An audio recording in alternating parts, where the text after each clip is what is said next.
Juan Carlos Juárez. Juan Carlos es especialista en seguridad previsional y social, fue diputado provincial en la provincia de Buenos Aires, director del IPS, Instituto de Previsión Social, funcionario de PAMI y ANSES. Y vamos a hablar de temas que están en agenda que a veces están pasando así como muy por alto y me parece que no se está haciendo demasiado hincapié y hay muchas cuestiones interesantes para charlar. Exactamente, primero, bueno, Juan Carlos, gracias por aceptar la invitación.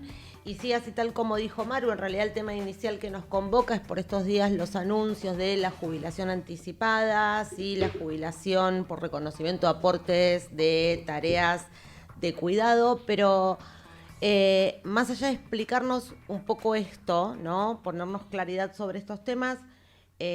Bueno, ¿qué pasa con esto y qué pasa con la situación actual que ya es compleja per se, ¿no?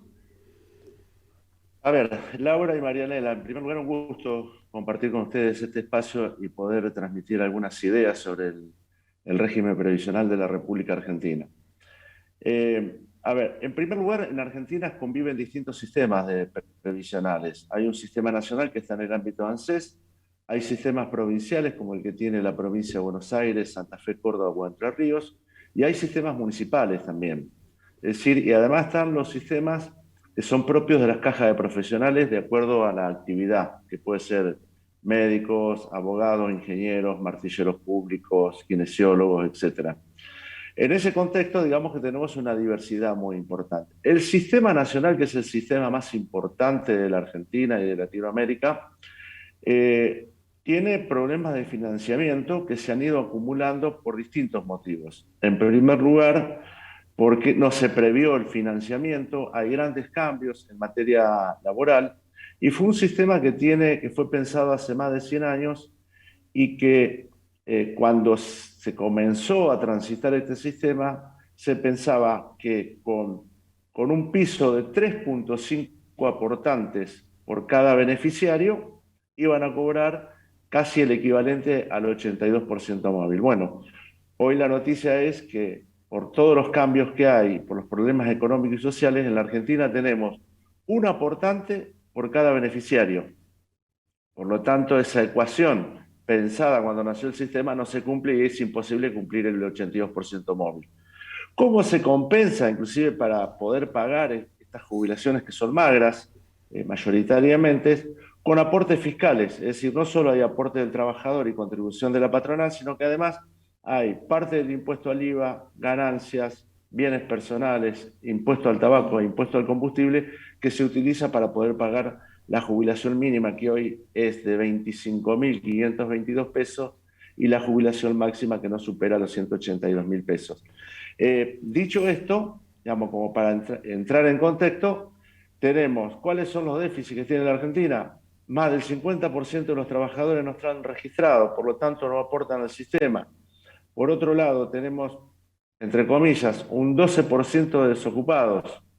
Digo, todo esto hace que el sistema sea deficitario y los jubilados no puedan cobrar en función de lo que establece el artículo 14 bis de la Constitución Nacional, que dice que debe ser prácticamente lo mismo que cobraba en la actividad. 6 millones de jubilados están muy lejos de esa posibilidad. Es más, el 70% de los jubilados nacionales en la Argentina no cubre la canasta básica. Es decir, que estamos frente a un problema de características muy difícil de resolver. ¿Qué es grave?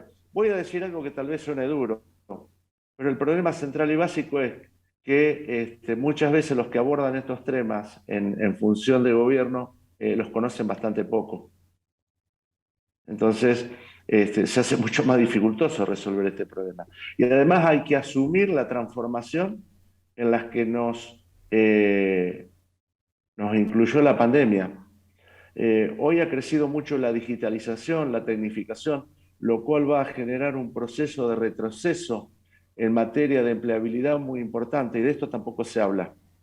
Esto que yo les estoy señalando, más allá de lo que uno pueda conocer o por la experiencia que uno tiene, son los temas que se hablan en la Organización Internacional del Trabajo, en la Asociación Internacional de la Seguridad Social, en la Organización Iberoamericana de la Seguridad Social o en la Conferencia Interamericana de la Seguridad Social, organismos con los que interactúo bastante, o todavía mucho más directo con algunos países de Europa o de Latinoamérica donde charlamos estos temas eh, para ver qué caminos se pueden seguir para resolver.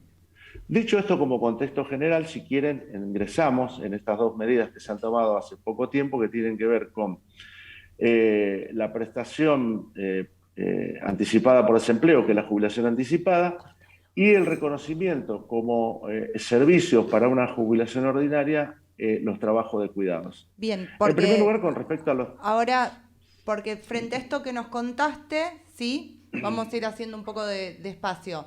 Estamos hablando de incorporar nuevas personas que van a cobrar de esa misma caja, ¿sí? Exactamente. Bien, eso con el A ver, contexto que vos diste es bastante complejo.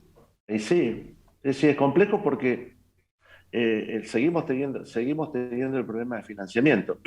Más allá de que el universo de tarea de cuidado no es tan importante, ni el de, y ahora les voy a dar los números, y tampoco es tan importante el número de las personas que accederían por la jubilación anticipada. Eh, Quiero señalar que el tema de tarea de cuidados no es algo que se inventó en la Argentina y en este gobierno. Es un tema que se trata hasta en el Consejo Económico y Social de Naciones Unidas hace varios años. Es más, hay países en Latinoamérica y en Europa que ya lo aplican. ¿Por qué? Porque hay un concepto más evolucionado, más actual, en tiempo real, de la tarea que realiza la mujer y también algunos hombres, porque también hay que decirlo.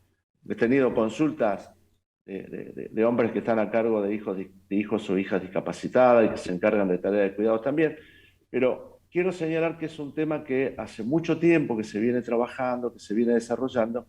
Bueno, acá salió, como todas las medidas que a veces se toman, que son de tipo espasmódico, digamos, se toman frente a determinadas circunstancias que pretenden de alguna manera incorporar nuevos derechos. Bueno, Juan son derechos que Carlos, están reconocidos, ¿sí? no, yo te queríamos consultar, a ver, digo, en esto de la publicación, ¿no? El comunicado donde se anunciaba la medida. Se hablaba de en el próximo año entre 20 y 30 mil ciudadanos que se incorporarían al sistema gracias Eso es a por la esto, jubilación por la jubilación anticipada, por la anticipada, jubilación y anticipada, hablaban sí. de un haber mínimo hasta que cumplan con la edad con la que hay que jubilarse del 80% que ascendería a 50 mil pesos. Puede ser, digo, acabas de decir cuál es la jubilación A mínima, que es ver, la mitad. no, no, porque es el 80% de lo que te correspondería si la mujer tuviera 60 años de edad y 30 de aporte, y 65 años de edad y 30 de aporte el hombre. Es el 80 por se calcula sobre esa base. Es decir, que si vos tenés, por decir algo, te corresponde una jubilación ordinaria de 50.000 pesos, vas a cobrar 42.000. Y Ah, el piso es la mínima. El bien. piso es la mínima. O sea, esto es parte del Si el anuncio, hablar de 82% 50. a vos te da 20.000 pesos, por ejemplo, te van a pagar la mínima, 25.522. ¿Se Bien, entiende? Y abarcaría un universo de la jubilación anticipada de 30.000 personas, de los cuales el 85% serían hombres y solo un 15% mujeres. ¿Por qué? Bueno, producto de que es un tema también de desigualdad y de equidad, que la mujer muchas veces realiza un montón de trabajos que no están registrados o no pueden continuar trabajando porque se tienen que hacer cargo de las tareas de la casa, digamos, en una falta de compensación o de equilibrio entre las actividades que se realizan en el ámbito de una familia. Entonces, por eso hay mayor cantidad de hombres que mujeres hoy, en ese sentido. bien. Y a ver, contanos un poco, porque aparece esto que veíamos con Marianela, mucha publicidad sobre Sí, un año de aportes por hijo. Sí, y 2 años Contanos por hijo por hijo discapacitado. Eso tiene que ver con y las tareas de adoptado. cuidados. Eso, Exactamente, y adoptado. pero esto va enfocado a aquellas mujeres que tengan entre 60 y 64 años, es como la letra chica, ¿no? Exactamente. Y que se le va a asegurar, digamos, una jubilación mínima. Para completar los 30 años de aporte, porque no es que nadie va a obtener 30 años de aporte o reconocimiento de servicios por las tareas de cuidado, es como que se le agrega una posibilidad más para acceder al beneficio jubilatorio. O sea, vos tenés que Es entrar a decir, una si una moratoria. mujer, por ejemplo, si una mujer tiene 26 años de aporte y además tiene un hijo discapacitado y dos hijos sin ningún tipo de inconveniente de salud, va a juntar, a completar los 30 años porque tiene 2 años por el hijo discapacitado y 1 año por cada uno de los otros hijos. Entonces va a completar 4 años de aporte y servicios y va a completar los 30 años para poder jubilarse. Ahora, esto no, digo, nosotros ahora en estos últimos programas hablando de actualidad, o sea, todas estas medidas que sin lugar a dudas tienen que ver con las elecciones y Sí, ¿sí? tal cual. Eh, La decisión ciudadana empujó el tema de la jubilación anticipada, porque quiero contarles que hace muchísimo tiempo que en el Congreso de la Nación hay proyectos de esta naturaleza. Es más, existe una organización, por lo menos que yo conozco, seguramente puede haber otra, de personas desocupadas, los que se autodenominan como jóvenes para jubilarse y viejos para conseguir trabajo, que han impulsado proyectos de ley y que nunca fueron tenidos en cuenta.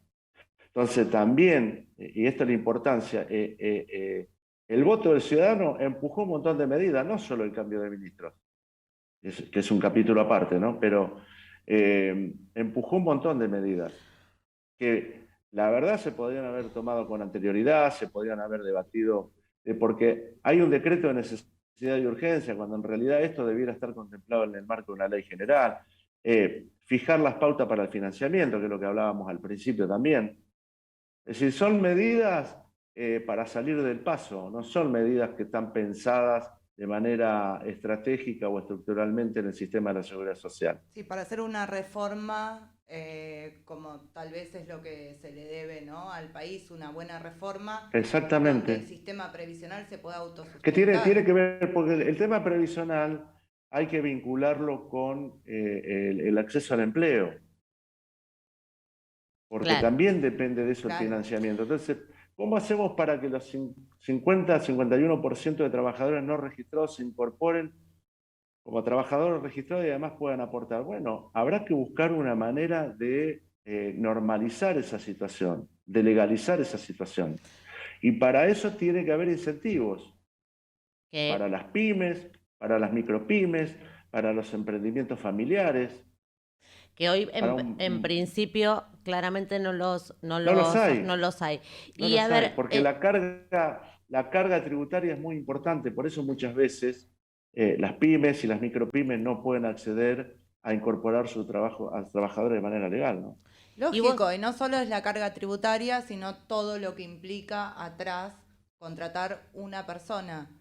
Hoy lo Exactamente. pensás 10 veces y suena, a veces no queda bien decirlo, pero realmente necesitamos una reforma laboral que incentive a Que la tiene que ser gente a integral, que tiene que contratar ser gente. integral. ahora Que vos tiene que ser das, integral, porque esa reforma, no, disculpame, sí. Laura, esa reforma tiene que estar vinculada, por ejemplo, los programas, el mejor programa social que puede tener un país es el trabajo. Y los programas sociales tienen que estar vinculados a que se puedan incorporar a las pymes, a las micropymes, y que ese programa social lo reciban como parte del sueldo, y que la pyme, la micropyme le pague la otra parte. ¿Se Lógico, entiende? Sí, sí, Es claro. sí. decir, siempre se toman medidas de manera descontextualizada, no pensando en el todo, sino pensando en una parte. Por eso muchas veces algunas medidas caen antipáticas o resultan que no son igualitarias. Y la verdad, siempre uno piensa, y siempre digo, todo se piensa en el eslabón más débil de la cadena, que es la persona. Y el eslabón más fuerte es el Estado o el que gobierna, que tiene que articular esas medidas y Vos tiene das que charlas, ponerlas en el tiempo que vivimos. vos das charlas en el mundo. ¿Cómo está nuestro sistema en relación a otros países? Y ya ni siquiera te pregunto en Europa, en relación a No, con relación a Latinoamérica. Latinoamérica estamos, con relación a Latinoamérica, a México, si uno toma, o a Brasil, por ahí, o a Colombia, y estamos mejor parados. pero para sostener eso hay que tener financiamiento. Hay que asumir la realidad de que Argentina es un país con riquezas, no un país rico. Es una cosa totalmente distinta. En la medida de cómo nosotros administremos, explotemos y distribuyamos esa riqueza, seremos o no un país rico. Clarísimo. Creo que, ¿Eh? creo que fue lo más claro que Lo escuché en de- los últimos tiempos, A ver, totalmente. como para última pregunta, esto que nos comentabas de los jubilados que se han jubilado durante las AFJP, durante la gestión, sí, de las AFJP, algo que debo reconocer, yo no lo sabía. No, yo tampoco. A ver, las personas que se jubilaron mediante el régimen de la administradora de jubilaciones y pensiones, lo hicieron bajo un régimen de capitalización por una cuenta única. Eso se acumulaba y el día que uno se jubilaba, acumulaba un fondo. Ese fondo se convierte en una renta vitalicia. ¿Cómo se distribuye para beneficiar esa renta vitalicia? Se divide ese monto por la cantidad presumible de años de expectativa de vida que tiene la persona. Eso dio como resultado que hay personas que cobran 3.500 pesos en la Argentina. Y en su inmensa mayoría, que son cerca de 320.000 beneficiarios, no cobran ni la jubilación mínima. Es un gran... El promedio no debe llegar a 10.000 pesos. Ha habido presentaciones a la justicia, la Corte ha determinado que tienen que cobrar la jubilación mínima, pero solo alcanza a las personas que hicieron juicio. No alcanza a la totalidad de los beneficiarios. Y la verdad que la reforma que se hizo en el 2008, la reforma que se hizo a fines de 2017 y la reforma que se volvió a hacer en el 2020, con distintos planteos, los tres casos pues fueron distintos gobiernos, ninguno los tuvo en cuenta. Nadie los incluye. Exactamente. Debieran cobrar la jubilación mínima. ¿Por qué? Porque los derechos de la seguridad social y los derechos del trabajo son derechos dinámicos pero progresivos, No, y además no porque regresivos. aportaron. No, y además porque con esta Además plata porque Exactamente. claramente no viven, no sé. Exactamente. Usted tiene que, a veces yo doy un dato como para que se tenga una idea. El trabajador aporta un 11% y la patronal aporta el 16%, con lo cual estamos hablando de un aporte del 27% del total del sueldo. Es decir, que si una persona cobra, por decir una cifra, 10.000 pesos, 2.700 pesos de su sueldo va en aporte al sistema de jubilaciones y pensiones exclusivamente, no obra social, que ese es otro monto aparte. Totalmente, o sea, cuando lo ves en un recibo o cuando los tenés que pagar las cargas sociales, es una locura. Exactamente, exactamente. El problema es, vuelvo a lo del principio, el problema es que estos temas no los abordan ni los debaten quienes conocen de esto de manera minuciosa, tienen cosas para aportar y para decir. El problema de la seguridad social no es un problema financiero solo, no es un problema económico solo, no es un problema productivo solo, es un problema integral y se lo debe abordar de manera integral. Yo he tenido la posibilidad, porque me he dedicado toda mi vida a esto, de ver en el lugar cómo funciona el sistema en Alemania, cómo funciona en Dinamarca, cómo funciona en Francia, cómo funciona en España, cómo funciona en México o en Costa Rica. He tenido esa posibilidad de estar en el lugar, dialogar y ver cómo funciona, cómo son las políticas públicas. Ahora, no se pueden traspolar los sistemas. Yo escucho por ahí algunos que dicen, no, tenemos que tener el régimen que tiene Dinamarca. Bueno, dame una jubilación como en Dinamarca, dame un sueldo como en Dinamarca, dame un transporte público como en Dinamarca, dame la salud pública de Dinamarca, dame la seguridad de Dinamarca. Por eso a veces yo creo que el grave problema, y voy a ser claro y concreto, la ignorancia que tiene cierta dirigencia es preocupante y agrava la situación en la que vivimos. Sí, En todos los ignorancia aspectos. no sabemos si conviene no hablar de algunas cosas porque son más ásperas, hacer cambios complican un poco más y más cuando estamos en época de campaña, eso no hay duda, ¿no? Sí. Creo que ha sido clarísimo. Juan Carlos, clarísimo, un gusto hablar con usted y poner un poco de luz sobre algunas cosas que no teníamos idea. Tiene un canal de YouTube, sí, que lo vamos a poner, sí, aquí abajo, donde en realidad toca diferentes temas. ¿Quiere decirlo? Cuéntenos. Sí, el canal de YouTube es Juan Carlos Juárez, todo tema jubilaciones, pensiones, seguridad social, En general, integro la red interamericana de bienestar y participo en muchas actividades. Bueno, les doy una primicia, si me lo permiten. El día 28 de octubre voy a estar nuevamente exponiendo, haciendo un comparativo entre el sistema previsional argentino y el sistema chileno. Va a estar el secretario de Seguridad Social del Gobierno de Chile hablando, voy a compartir con él un panel en el ámbito del Instituto de Seguridad Social de los Trabajadores del Estado Mexicano. Una maravilla, igual también lo Excelente. pueden ver en distintos canales, en distintos programas, sí, suele estar ahí compartiendo su saber. Gracias por haber participado con nosotras hoy, un placer escucharlo en nuestro programa. Muchísimas gracias. Gracias Marianela y Laura, y a disposición para cuando ustedes lo requieran. Muchísimas gracias.